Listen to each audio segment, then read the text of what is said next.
insurgents? The problem is that I think we've talked to international community. Let's find out the funding. When they started surrendering, by the time we left, so as we speak, we have over 120,000 that have surrendered. Most of them, when you find them, they are coming with hard currencies. How did they get them? How are they funded?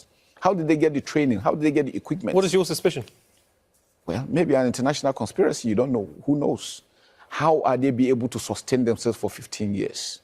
That is one question I think everybody should ask himself. All right, make we pause some there, make we go into this analysis because you go listen to the full video of the kind zobo and lie where Musa they blow, for Al Jazeera News. The reality be say, when these people then host them for all these shows, they try as much as possible to hide the incessant crying in Biafran land. Now, when you listen to this video to the end, this is not a question of why did you use this topic, why did you use this title, for the video. I want you to listen to this video to the end, this interview, from Musa to the end, and you will understand the reason why we titled, this interview that particular title. We're not going to hear the kind of lie where Musa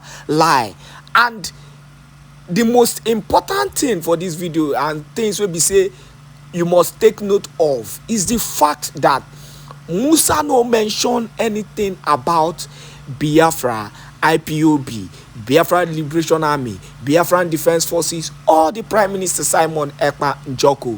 No forget, say, that them they come out, they claim saying that the Prime Minister Simon Èkpá Njoko be the problem with them they get for Biafran land. But the reality be say, listening to this video, in this kind of interview, that he's talking about the security challenges in the Nigerian government, in Nigeria generally. And if your major problem is, Biafra, you could have stated out clearly. But let me tell you what they are doing. And this is why they will keep on calling the BH, the bandits, in the northern part of the country as their major problem of terrorism. This is the same, this is the same Musa who has been ranting all over the social media, claiming that he has evidences against the incessant crying of Simon Èkpá Njoko and how he has caused a lot of death in Biafran land. Have you forgotten his interview? I still have most of his interviews here, and I can post as many as possible where he called out the Prime Minister Simon Èkpá. The same Musa now, he no get mouth, for Al Jazeera, which he knows that the world is listening to him, to call out Simon Èkpá. In fact, I'm even surprised that the interviewer didn't even mention the issue of the Prime Minister Simon Èkpá. Why am I talking about Simon Èkpá? These people have been deceiving the whole world and deceiving Finland, submitting all kind of documents, submitting all kind of videos. You were there when Musa came out and said that they've submitted documents and write-ups, for the extradition of the Prime Minister Simon Èkpá. Oh, this same Musa could not come out to state clearly and categorically that the Prime Minister Simon Èkpá is his major problem in this kind of press conference, in this kind of interview. My people, I want to ask you a question. If you're given an opportunity, I'm just saying now as a Biafran, you're given an opportunity, to mention the major problem you're having or the problem you feel that is bringing you down to the world, for the world to listen to, the first thing you're going to mention is your biggest problem, is the biggest challenges you're facing. And let me tell you, Musa have just clarified to the world that the Prime Minister Simon Èkpá is not his problem. His major problem is the BH, that is causing insecurity. That means he knows that every activities of the Biafran Liberation Army is actually their right because they are fighting for their freedom. Or I want to give a benefit of doubt. Or maybe he is scared of speaking out, issues pertaining to the Biafran struggle, because it will bring up more questions. As you can hear, if I let me not go deeper into this talk, I want you to watch the video yourself and give me your own assertion on this issue. Do not forget, this video must go viral. The world needs to hear those things that Musa continue to hide. The world needs to know the kind of issues that we're facing in Biafran land. Make sure you share this video to as many groups and platforms as possible. Enjoy the remaining part of the interview. Talk to Al Jazeera and welcome also to Doha. The Nigerian military has been collectively fighting both Boko Haram and the West African branch of ISIL for collectively now 15 years, in which time something like 15 million people have been affected by the insurgency and by the counter-insurgency. The government has claimed several times that the group has been, quote, technically defeated, yet they continue to operate, yet they continue to regroup. Do you see this as a failure of the politicians or a failure of the military, of which you are the head? Not at all. I think it just shows how complicated asymmetric warfare is. It's not a one-off thing, unlike conventional warfare. So how do you measure success? You measure success when you start getting life back, IDPs returning back to camps, schools are reopening, markets are working, people can work. I think that's success for us. So it's work in progress. We're not where we are, but we're heading there, and we're sure that we're on the right track. How would you explain the current state of the counterinsurgency if you were to give us a situation report of where we are in terms of the direction of the fighting so far? Yeah, well, since inception, it's been in and out because of the challenges of asymmetric warfare. You know, the armed forces of Nigeria has always been a conventional armed forces. So fighting asymmetric came in as a surprise, as all armies. But we have woken up to the responsibilities, ensuring that asymmetric warfare needs all of society approach. It's not only military. It is having to do with the kinetic and the non-kinetic, working hand in hand to ensure that we succeed. And that's where we're going. So where we are now, we're a lot better than we used to be. Last year when we took over, this year, a lot of improvement.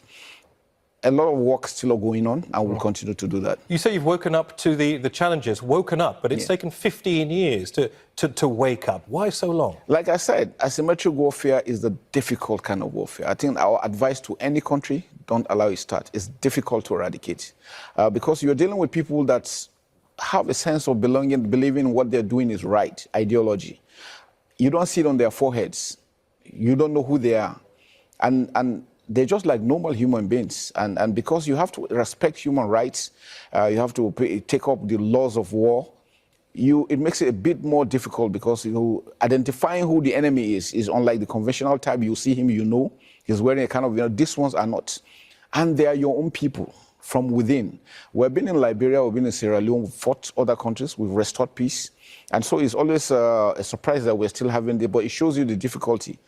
Most times when we have issues when to strike, they're embedded with civilians. So we have to call off the strike. Well, I want to ask you about that because you say what's made this challenging is that you have to stick to the laws of war. I want to question you on some of the ways in which this counterinsurgency has been fought, including accusations made by Human Rights Watch that says the Nigerian Air Force carried out what they describe as erroneous airstrikes on targets in Kaduna State, that's in the north of Nigeria, this September, killing 24 people, injuring many more. It follows what they say is an apparent catalogue of mishaps that have killed hundreds of civilians since 2017, including a strike on a religious celebration in Kaduna State that killed 85. Firstly, how do you explain these allegations of what appear, at least to Human Rights Watch, to be devastating failures on behalf of the Air Force? Well, I know that we all understand that we're human beings. We're bound to make mistakes, and they're just professional mistakes. Some things are beyond your control. We don't control the weather. We don't control the atmosphere. So even when you have it right, mistakes do come in. And when it happens, we take responsibilities and we make amends. fighting a warfare for over 15 years and making how many human lives are lost. We're really very sorry about that. But then the war goes on and we have to stop because if you look at it, we're not the only ones. Not blaming anyone, but any country that is fighting a prolonged war, there are bound to be mistakes, but they are never deliberate, and we take ownership and we take correction. So that's what we're doing. What about justice, accountability, compensation? All correct. We have standing court martials for people who have committed offences, and then we do, and then we make amends for the communities, like the Tudunbiri community that had issues. The government stepped in. A lot of incentives have been put in place. Measures have been put in place. We have also corrected enhanced our training. We have suspended the commanders that were on ground. We've taken them responsibility for what they have done. And so the work is ongoing. Are all operational protocols being fulfilled accurately? Nigerian Armed Forces is a professional armed forces. We can attest to that everywhere we went to. We have done so well in other countries. We're doing the same thing in Nigeria. You've described what sounds almost like something resembling a purge of inadequate elements within the Nigerian armed forces. Has a purge gone? Has a purge been underway in recent years? Not purge per se. What we do is that whoever commits an offense faces the law. He's been prosecuted. He will be investigated. If found culpable, he faces the law. We have standing court martials in all our divisions. You do well, you are rewarded, and then you do badly, you face the law. So you're losing people, but what about recruitment? Are people attracted to the Nigerian armed forces? Are you able to fill battalions and ranks of soldiers? Yes, we're doing. Presently, as we speak, I was at Depot, Nigerian Army, where we train recruits. We just graduated about 5,800. For the officers corps at the Nigerian Defense Academy, we just graduated almost 800 officers, young officers, back into the system. So it's ongoing. And yearly, we have people going on retirement when it's their time to leave. So the armed forces is working well. We continue. Where we have a lot of challenges is because we don't produce the equipment that we use. And sometimes it's been a bit difficult getting equipment, even when we have the money. We'll talk about procurement in a minute, but I'm curious about something that you said a little bit earlier in our interview, that amongst many of the challenges are the fact that the enemy is embedded within communities. Correct. And they look like us, which leads to all sorts of complications when it comes to successfully mounting this counterinsurgency. Yeah. But according to some sources, abuses have been carried out by the military. Let me draw attention to the long list of allegations that have overshadowed your battle with Boko Haram and ISIL in West Africa. Many of those allegations were raised by Amnesty International that say at least 10,000 people, including children, have died in military detention, many of them innocent civilians who were fleeing Boko Haram, hoping for safety and security in the hands of the military, but instead experience alleged brutality at the hands of your forces. Did your military abuse Boko Haram survivors? Not at all. It's not in our character. We don't do such. It's not in our DNA to do such a thing.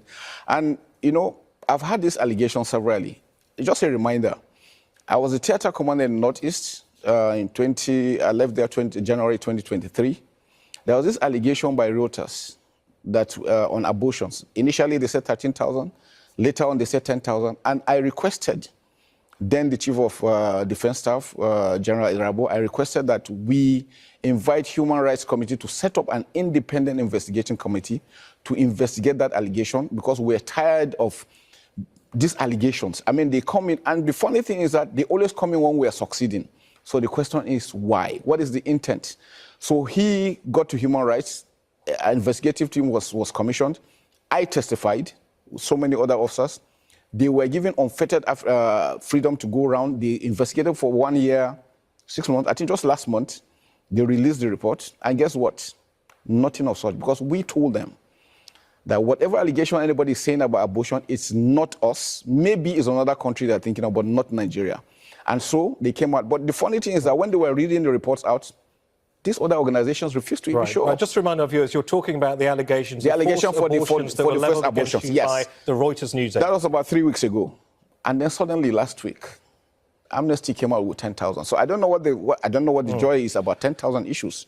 Okay. It is not in our character, we don't do such. We will never, ever do such a thing. Understood. So you would allow Al Jazeera journalists, international investigators into, for instance, the Giwa barracks in the northeastern city of Maiduguri that has been allegedly holding children as young as 5 in hot, cramped conditions, not to mention allegations of beating, the sexual abuse of women and girls, where innocent civilians were meant to be in your care, treated this way? I mean, that's the big question that Amnesty International raises. And they're prepared, sorry to interrupt, they're prepared to take you to the International Court of Justice to defend their views. Would you testify there? We're ready to go. We're not scared of anybody. And I can tell you, they have their own intent on why they are doing that. I think they just want to demoralize my troops.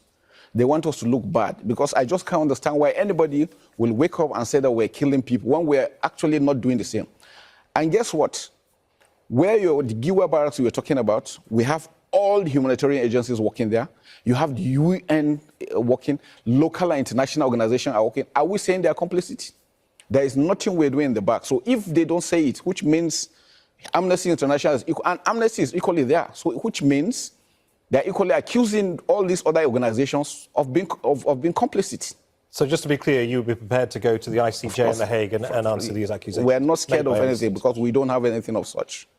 I want to address allegations also of corruption in the defence sector, because Transparency International says corruption has resulted in the wasting of billions of dollars worth of public funds through corrupt defence procurement. You said yourself, procurement's an issue for the Nigerian military.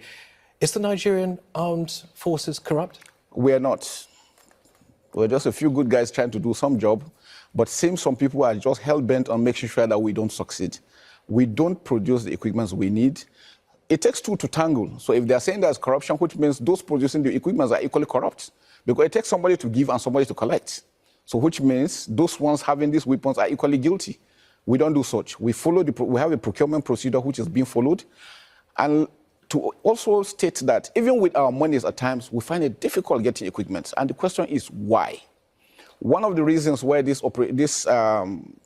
insurgency has been for this long is because we have been denied access to equipment. Even when we have our monies to get to, it's difficult. Why have you been denied access to equipment? Well, I really don't understand.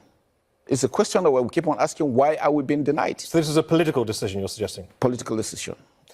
I mentioned corruption because instead of being used for legitimate purchases, this is the words of a court in Jersey, and for international viewers, that is a British offshore tax haven, recently processed a case suggesting that as much as $8.9 million of funds were moved out of Nigeria into a bank account in this offshore haven of Jersey, funds that, according to the verdict of court in Jersey in January, were, quote, illicitly obtained by Nigerian officials back in 2014. I appreciate that is some time ago, but I'll ask you again, does the Nigerian armed forces have an issue with corruption? Because according to this court verdict, it does. Well, 2014. This is 2024. I'm the Chief of Defense Staff now. We don't have such allegations. If they have the facts, I'm sure they will be able to bring out who are those. I mean, anything you travel electronically is captured, so it's not anything hidden. If they have those facts, bring it out. But you see, what we don't want is somebody sitting down somewhere and just assuming that things are happening when they are not. And that's one of the reasons why I came here, and I had the privilege of being here with Al Jazeera, and I want to say a big thank you. It's an opportunity to also present our countries that, please, people should understand that we're fighting a war. We need everybody to put hands together. Let us succeed. And the asymmetric warfare we're dealing with is not only to Nigeria alone. West Africa, the Sahelian area. And in fact, if actions are not taken, it's going to engulf the entire world. You mentioned a few good guys are trying to do a good job when I talked about corruption. Yeah. What did you mean by that? We're just good guys just trying to make sure that our country is secured. And then some individuals seem not to be happy about it and trying everything possible to throw us under the bus for whatever reasons. Like I told you, what I realized over time, I've been in service for almost 33 years. Anytime we seem to be succeeding, somebody throws something at us. And the question is, why? Is it because we're succeeding or you don't want the country to move forward? What is the aim? What's the intent? That's the question we're asking. You seem to be posing those questions not to me, not necessarily to our viewers, but to people in government. What do you want to say to them directly? You seem to suggest that they're holding you back. Not our own government particularly. Our government are doing the best they can. But, you know, there's an international system. Like I said, we don't produce, we need to buy. So going to buy sometimes is a bit difficult, getting these items. And who are your security partners in the region? Am I right in thinking Nigeria does not have any foreign bases on its soil? Not at all. We do not encourage any foreign base. We have the capacity to secure our country, to secure the sub-region, and to assist Africa. We have that capacity. All we need is to continue to do joint training, which we do, get equipment that we need to help us project these wars. If you're playing this almighty game of catch-up to deal with a type of warfare that you have never dealt with before, asymmetric warfare on this scale, you most certainly need partners. Given the wave of coups that we've seen across the Sahel region, military juntas being established, the influence of Russian forces, particularly Wagner mercenaries in these countries growing by the minute, who are your allies to shoulder support in the region? Well, for now, Nigeria is standing on its own. And you know, Nigeria is a non-aligned country, which means we have freedom to operate with any other region, any other bloc together. And what we are doing is that we're still conducting this for training. For training purposes, we have our officers and soldiers trained in all over the countries. All our friendly partners, we are together with them, we're working. All we're saying is that we don't need anybody, any boots on ground. We continue with our joint training, we'll continue with our joint courses. All we need is the ability to get these equipments that will be able to, and I will show you that we can secure our own area. Why are you so resistant to boots on the ground from friendly nations? Because it creates more problems. In what way? In what way? I mean, you imagine you bring country X into your country. The next thing is, you know, most of the other terrorists will also want to come because they have grounds against them. We don't want Nigeria or Africa or West Africa to be turned into a proxy war, because that's what will be the next thing. Once you allow one comes in, the other one goes the other way. And before you know it, there's conflict. We want West Africa to be peaceful. What about international forces outside West Africa, outside Africa? Nobody. We're good to go. We're good to go. All we're doing is, as we speak, we still have our troops maintaining peace within Africa on United Nations mission. We still have them. General, are we going to be sitting here in... We should be done with. And we're heading there. What does success look like for you when it comes to the fight against ISIL in West Africa and Boko Haram? Success, well, in life, you know, there is never a situation where you have peace 100%. Nowhere. It doesn't happen. Not in any country. But what we see for us, success is when Nigerians can sleep peacefully, can go to work, children can go to school, hospitals will operate, markets will operate, back to how Nigeria used to be.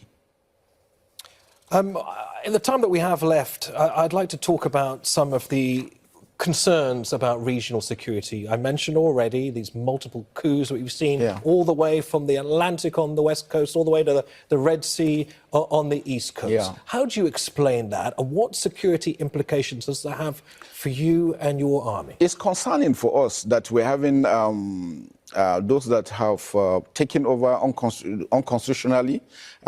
In Nigeria, you know, we've had our own history of coups, and that's passed. Nigeria presently, nobody's interested in coups. Democracy will thrive better in a democratic environment, and that's what we continue to do. So we will dare to protect democracy. For the countries that have carried out coups, we're still discussing with them. Just recently, we finished the African military games. Mali, Burkina Faso attended. Libya was there. Niger, Chad couldn't attend, but they gave us intention they wanted to come. And we're working together militarily because we know the challenges we're facing need all of us working together, because the enemy does not respect borders. So that's why it's important, it's critical. But for coups, we try to encourage them to return back to democracy. You know, the issue we had with Niger, people thought it was Nigeria against Niger. Nigeria doesn't have any issue with Niger. We share a border of 1,500 kilometers, 7 Nigerian states. We have cultural, religious affinities together with them, so we cannot afford to be enemies. How committed is Niger to your north in sharing the fight against Boko Haram? No, they're very committed because they equally know that we need to, together we are stronger. If you are alone, you will be exposed. This is even in the wake of a substantial amount of Russian mercenary influence in the country. You trust that reliable partners? I've been to Niger. I recently visited Niger, met the chief of defense staff. I didn't see any Russian there, but I was there because we know that it's important that for us to continue to work together, which is very, very critical. But like I tell you, we will not allow any nation have a base in Nigeria. I suppose if economic and political unity in any way starts to dissolve in West Africa, it creates all sorts of security and military concerns as well. Given that many of these nations that we've talked about that have experienced these coups have now left the regional bloc ECOWAS, the Economic Community of West African States, what does that mean for military cooperation in West Africa, given that there isn't that safety net, that framework of ECOWAS? Yeah, like I said, they all know and they understand that even if they are pulling out from the multinational joint task force, they still need to have the bilateral agreements between them and Nigeria. Because one, we share land, our land area is almost 923 square kilometers. We share borders with almost 4 or 5 countries together. We know that we need to be together to stand strong. We're also working with them on them returning back to ECOWAS, returning back to the multinational joint task force, because the multinational joint task force is a success story.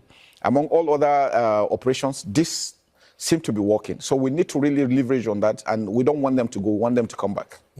We've seen also the quite rapid departure of, I guess, the old colonial powers, particularly France and certain parts of West Africa. I wonder what that means to you. Do you see that as an inevitable journey for many countries that, of course, have spent years under the colonial yoke? Is this an inevitable direction of travel, and what does it mean to you? Well, to me, it's concerning in that we don't know what will happen next. But the truth about it is that they are Francophone countries, and they've always been with France. So for me, if country A has a problem with B, country B has a problem with B, then there's something wrong that needs to be addressed. So they're taking their own decisions. I think they are sovereign enough to decide what they want. But for Nigeria, we remain strong. We remain committed to ensuring that there's peace in West Africa. Very recently, Joe Biden, the outgoing US president, made one of his only trips to the African continent, I think the first time in sub-Saharan Africa. Donald Trump, probably the most least travelled of US presidents when he was president. Unlikely he'll change this time around. I just wonder, given the magnetic pull, given the influence that America continues to have across the world, what a Trump presidency means to you. Well, I think I will leave that to the political masters. But I would think whatever it is that favors Nigeria, West Africa, and Africa in general, I think we'll want to go through that. The continent has gone through so much. So we need all the friends of Africa, friends of West Africa, friends of Nigeria that will put hands together to ensure that there is peace. We all need peace. You've also spoken in the past about some of the security challenges that have arisen as a result of climate change. Obviously, when crops are decimated, when resources are, few and far between, it leads to insecurity. How do you meet the rising challenge of that in your part of Africa? It's a big challenge. I tell you, for Lake Chad, because we have the Lake Chad countries, Chad, Nigeria, Cameroon, Lake Chad has been a source of economic empowerment to most people. Now over 50 million because it has receded to just 10%. So it's important that for our leaders, and they're working towards that, to see how they could resuscitate this lake. And then the issue of climate change affecting flood some areas, drought some areas. I think for Nigeria, the presidency is really doing everything possible to ensure that they mitigate those issues by providing irrigation, making sure farming is on the front line, because food security is critical. So they're working towards that. And who do you see as your partners when it comes to food security and providing safety for access to food? It's becoming increasingly a critical issue, and it has, of course, the possibility of toppling governments in certain parts of the world if they're not able to respond and they don't have the support and the backing and the strength of the military. I think the military equally too is also doing this we're opening our defense farms. We already have the army farms and so many other things. And just to encourage, provide protection for the farmers, make sure that they're able to farm and harvest well. And then we'll be able to have good border management to ensure that the food is not filtered out so that Nigerians can benefit. Nigerians are good farmers. We have good arable land. If put into full use, I think we'll be able to feed the entire Africa. That I can assure. So I think it's work in progress, and we're heading there. Given everything that we've talked about as we come towards the end of this discussion, these allegations of mismanagement, of corruption, of mishaps carried out by the Air Force, I wonder, in your mind, whether any of this may have strengthened your enemy. We've talked about a period of 15 long years here. We've talked about playing an almighty game of catch-up. But in the meantime, we've seen Boko Haram regroup and regroup and regroup. What is your answer to that? That you have in some way fed the insurgents? The problem is that I think we've talked to international community. Let's find out the funding. When they started surrendering, by the time we left, so as we speak, we have over 120,000 that have surrendered. Most of them, when you find them, they are coming with hard currencies. How did they get them? How are they funded? How did they get the training? How did they get the equipment? What is your suspicion? Well, maybe an international conspiracy. You don't know. Who knows? How are they be able to sustain themselves for 15 years? That is one question I think everybody should ask himself. For Nigeria to be able to hold them, and you go to Nigeria, everything seems to be working well. You must have an idea. I mean, let's not talk about international conspiracy theories. Let's give some hard facts. Well, I just leave it at that. I'm sure they know, and I'm sure everybody knows that these are the challenges we're facing, that needs to be addressed. So the UN need to come in to ensure that, because we need to trace the funding. How are they sustaining themselves for 15 years? What does the UN coming in mean? What does that look like? Track the funding. It's international flow. We don't have control over that. Whose interest is it to see Nigeria destabilized? Well, I don't know. You don't know. Your guess is as good as mine. All right, now so before I'm out today, don't forget say you dey for Let's Talk TV, and the needful you need to do for us is to make sure that you share this video to as many groups and platforms as possible. Continue to stick with Let's Talk TV, because here is where you get all the updated news and information as it happen for Biafran land. This is all we have for you. Good night, remain blessed, and God bless you.